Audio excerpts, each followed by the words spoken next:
Real సమస్యలు ఏవైతే ఉన్నాయో వాటి గురించి ఎవరైనా రైజ్ చేస్తే వాటి మీద ఎదురుదాడి చేయడం మొదలు పెడితే ఇంకా దాన్ని రాజకీయం అనాలనా లేక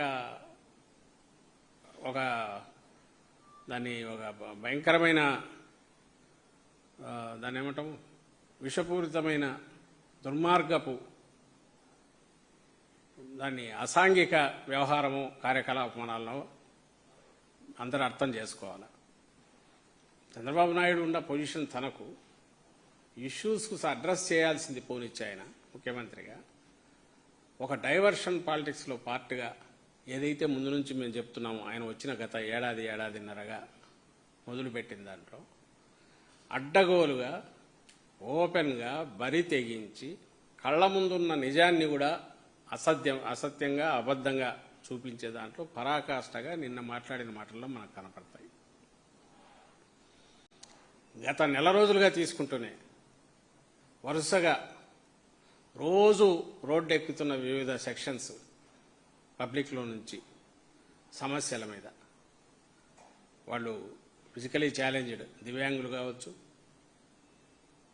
లేదా రైతులు కావచ్చు, లేదా డిఎస్సి రిలేటెడ్ వాళ్ళ సమస్యల మీద వాళ్ళు కావచ్చు, నిరుద్యోగులు, ఇది ఏదేని లేకుండా ఏదో ఒక సమస్య మీద రోజు రోడ్డు ఎక్కాల్సి వస్తుంది, పరిష్కారం మాత్రం దొరకట్ల. వీటన్నిటినీ నుంచి దృష్టి మళ్లించడానికి ఏదో ఒకటి రోజు ఈయన కానీ ఈయన మంత్రులో కొడుకో వీళ్ళు ఉల్టా ఎదురుదాడి మొదలుపెట్టారు. దానిలో పరాకాష్ఠగా నిన్న ఆయన చంద్రబాబు నాయుడు గారు నిర్వహించిన ప్రెస్ కాన్ఫరెన్స్లో ఆయన మాట్లాడిన మాటలు చూస్తే మీ పాలన వచ్చాక పుండు చేయడం కాక పుండు మీద కారం రాసి రుద్దడం ఎటువంటిదో కూడా చంద్రబాబు నాయుడు చూపించారు. డైవర్షన్ అనేది ఏ లెవెల్కు పోతోందంటే సమస్యల మీద గొంతెత్తితే మీరంతా ఫేక్ ప్రచారం చేస్తున్నారు, సోషల్ మీడియా అడ్డం పెట్టుకో. సోషల్ మీడియా అనే దానికి తనే మొత్తం సోషల్ మీడియాని యాంటీ సోషల్ మీడియా కింద ఒక ఆర్గనైజ్డ్ యాంటీ సోషల్ మీడియా కింద తయారు చేయగలిగిన చంద్రబాబు నాయుడు ఆయన కొడుకు ఈరోజు నిజాల్ని వెలికి తీసో లేకుంటే వాస్తవాలు ఇట్టున్నాయని చూపే ప్రయత్నము ఎవరు చేసినా వాటి మీద ఉక్కుపాదం మోపి ఏ రకంగా మిమ్మల్ని ఇచ్చేస్తాననేది ఓపెన్గా చెప్పి బెదిరిస్తున్నాడు. ఏది రియల్ టైం జరుగుతుండగా సంవత్సరం క్రితం అయితే మర్చిపోతారనుకోవచ్చు. నిన్న మాట్లాడే మాటల్లో రైతులకు సంబంధించి ఆయన అన్నది, ఆ తర్వాత యాక్చువల్ వాస్తవాలు అనేవి కూడా చూపిస్తా. ఒకసారి చూడండి, చంద్రబాబు నాయుడు మాట్లాడుతున్నారు.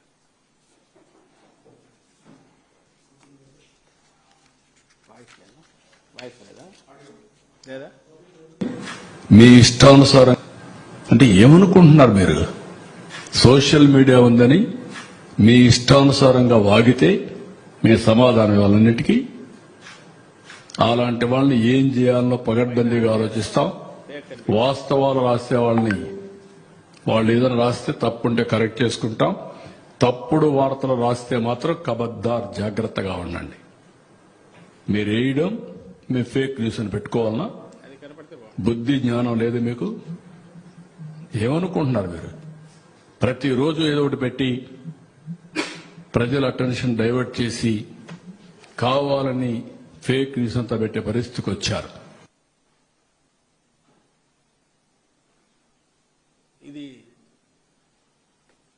ఇది దేని గురించి ఆయన మాట్లాడాడు అంటే యూరియా సంబంధించిన ఆ ఫోటో ఉందా, యూరియాకు సంబంధించి రైతుల కష్టాలు అనేది వచ్చింది. దాని మీద యాక్చువల్ అయితే ఐ థింక్ ఫేక్ అని పెట్టాడు. ఫేక్ అని పెట్టి వాళ్ళే జగన్మోహన్ రెడ్డి గారు దాని మీద ట్వీట్ చేశారు. జగన్మోహన్ రెడ్డి గారు ట్వీట్ చేస్తే అది ఇది ఆ పైన అంతా దానికి ఫేక్ అని పెట్టారు. జగన్మోహన్ రెడ్డి గారి ట్వీట్ మీద ఫేక్ అని పెట్టి ఇది ఏంటి రైతులు ఇది ఫేక్ అంట. అంటే ఎంత గుండె ధైర్యం అతనికి, ఎంత బరితెగింపు చంద్రబాబు నాయుడు గారికి. నిన్న జరిగిన ఇన్సిడెంటో లేదా మొన్న జరిగిన ఇన్సిడెంటో దానికి సంబంధించి బయటికి రాగానే ఎప్పుడు జరిగిన ఇన్సిడెంట్ నిన్న జరిగింది. నిన్న ఎక్కడ జరిగింది? లంకపల్లి గ్రామం, ఘంటసాల మండలం లంకపల్లి గ్రామంలో నిన్న జరిగింది. నిన్న జరిగిన దాన్ని ఒరిజినల్ పిక్చర్ను